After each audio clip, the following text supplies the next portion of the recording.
How's it going? Strife here, and today we're doing the walkthrough for CoE Path 2. This is a re-record because recently with the January 28th patch, they actually nerfed some things in CoE and it got quite a bit faster. So up here is the first alpha fight. Again, in Phase 2, what you're going to want to do is when you stack melee, and he puts these red circles on the ground, you just want to dodge them, or there I use my Blurred Frenzy to go invulnerable for 2 seconds. But you're going to wait 2 seconds after the red circles appear to dodge or use an invulnerable skill. So here, 1, 2, then they go off. Besides that, Alpha is really easy now. You saw that we killed him pretty fast. They probably decreased his health maybe 20 to 30%. So now if you are in a speedrun group like the one I run, this dungeon goes incredibly fast, as well as the fact that they nerfed the destroyer in Path 3, which I'll talk about for that walkthrough. But up here, again, everything else is the same pretty much. We're going to run up to this laser trap room.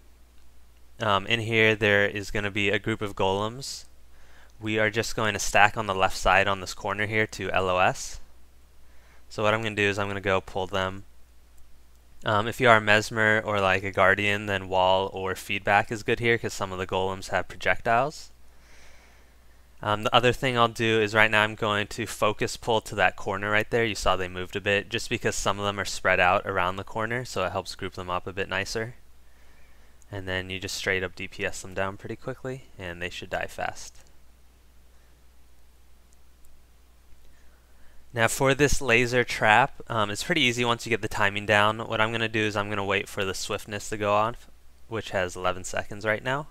This is actually harder with swiftness because it messes up your timing. And I'm going to switch that signet just in case it gave me a random swiftness buff.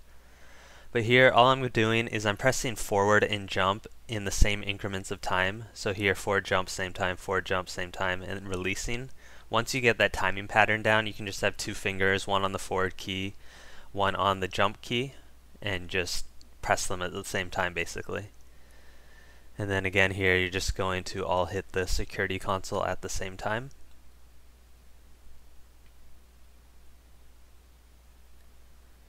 For this next boss, for Mesmer you want Arcane Thievery with Signet and then Feedback. The reason being is this golem up here is going to get boons from the turrets around him. So you can actually steal them, spread it to your party, and then the feedback will prevent more turrets from, or more bolts from the turrets getting in. And then if you're the Guardian wants Wall of Reflection and Spirit Shield. That, as you can see, it's blocking the projectiles as well. For any things that do get in, we have the Mesmer, my sword auto attack. Every 3rd hit will remove a boon, so I will naturally just be removing the boons. When this golem starts spinning, all you want to do is run behind it and you will avoid the damage. You'll see it happen eventually. And then as far as Spirit Shield goes, Spirit Shield can be hit and killed now, so it's may not stay up the entire time, especially if it spins here and it does get hit. So you saw we ran behind him. Once in a while what I'll do is I'll just put the Spirit Shield over that protection turret over there and keep it there. Because really the only major boon that you want to get rid of is protection because it slows you down. Now if you don't have any protection or any reflection skills at all, then you may just want to have one person, like a warrior for instance, kill that protection turret every time it's up because it'll contribute more to the overall DPS of your group by having that protection down for like 10 to 15 seconds. In here is the cannon room event. Again, this event is really easy. You're just going to fight these little mini golems that walk towards you and then charge up for an explosion. And then at roughly 30% and 70% of the charge bar of the cannon, 2 silver golems will spawn. And those again are very easy. So the good part about this timed event compared to some of the other ones that I don't like AC Path 3 for the Essence Collectors or that grunt event in a raw path 4 is that this one actually goes pretty fast because, as you can see in the top right corner, that cannon is charging relatively quickly. And then here are the two golems, again just normal silver difficulty golems, and they actually do drop loot sometimes. So there I was just stacking on the golems to kill them because I wanted the loot basically. And you saw there 4 of those mini golems exploded, but the cannon still has, you know, roughly maybe 3 more hits on it, so it's not that big a deal if some of them explode on it. From here, we're not going to let any more through, so it's not a big deal.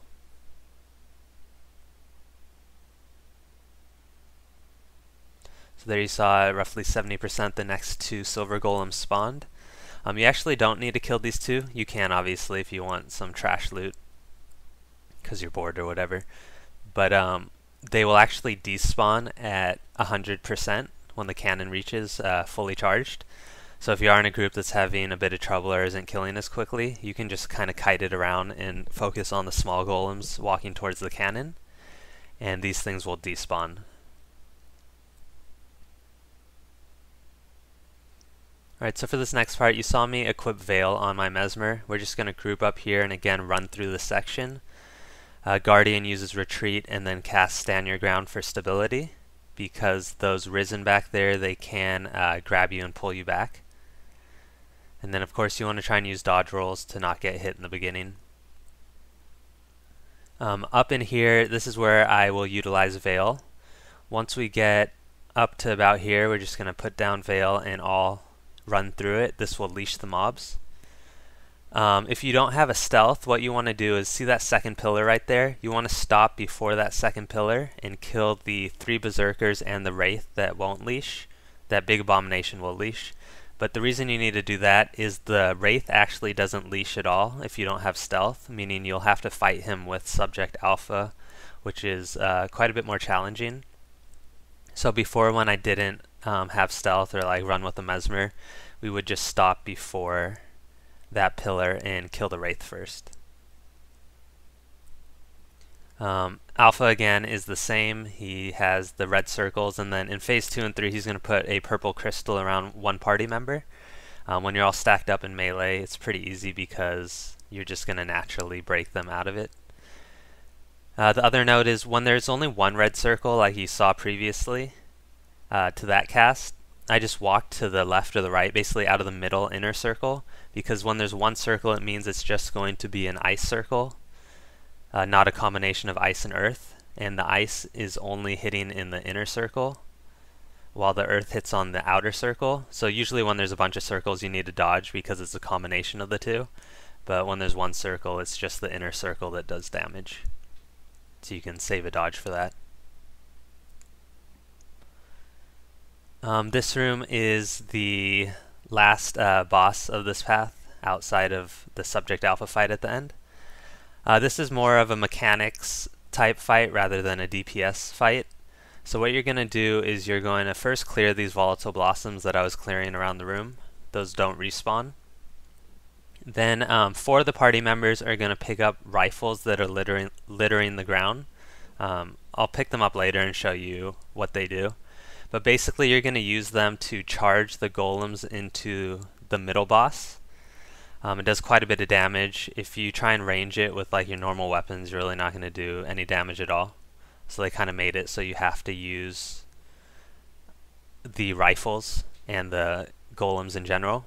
So you saw there I actually pushed a golem that was exploding outside the circle into the circle with my greatsword. You can use it with like a focus pull on Mesmer as well, or like Guardian Greatsword pull, or any class that has a knockback. So that'll allow you to get golems into the middle without using the gun. As far as the gun goes, you can see I'm using it right now. The first skill, the number 9 on my bar, it puts a charge on the golem, and while you're charging the golem, it's going to get might stacks. The higher the might stacks are, the more damage it does. The second skill on the bar, the number 1 that was on my bar, it's a knockback, so it's another option to use to knock the golems into the middle. And there you saw I used my focus pull to pull that one golem into the middle as well.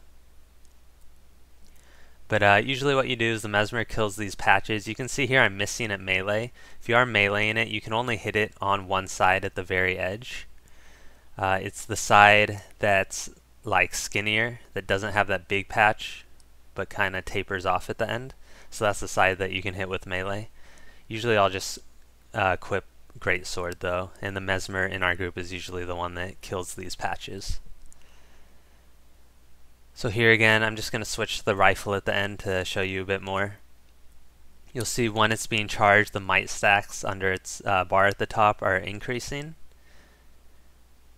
which again deals more damage. And then you want to wait until the golem comes out naturally, like halfway into the middle area before you start charging it. The reason being is that that electric pulse thing that you use to charge it, it only lasts for like a little bit of time, where if you start shooting it right when the golem appears, it's not going to make it all the way to the boss, but if you wait until it gets halfway, it will have enough distance to walk up to the golem while you're still the husk while you're still charging it. So after that, again, the last alpha fight. Again, I mentioned his health got nerfed, so he's going to go pretty quickly compared to previously, especially in a heavy DPS group. The other thing to note is that he does have one more attack in Path 2. It's his Flame AoE, which he does in Path 1 as well. But this attack, it doesn't have very high direct damage. Most of the damage is going to come from the burning. So you do want your Guardians or Warrior to remove that with their shouts, just to prevent the damage. And then here you'll see that he's bugged right now. This happens when you have a bunch of people in melee range and they're naturally pushing him from their auto attacks. I did try to daze him out of it, which didn't really work, but this is one thing that'll happen quite a bit on alpha when you are running a melee heavy group. So maybe not as good for this video, but if you are running melee, you'll see it happen quite a bit. And again, you still have the first and second fight to see his pattern, as well as some of the other paths where it's similar, like Path 3. And then once he dies, we're just going to finish up killing these essences here, and we will be done with Path 2 and get our tokens.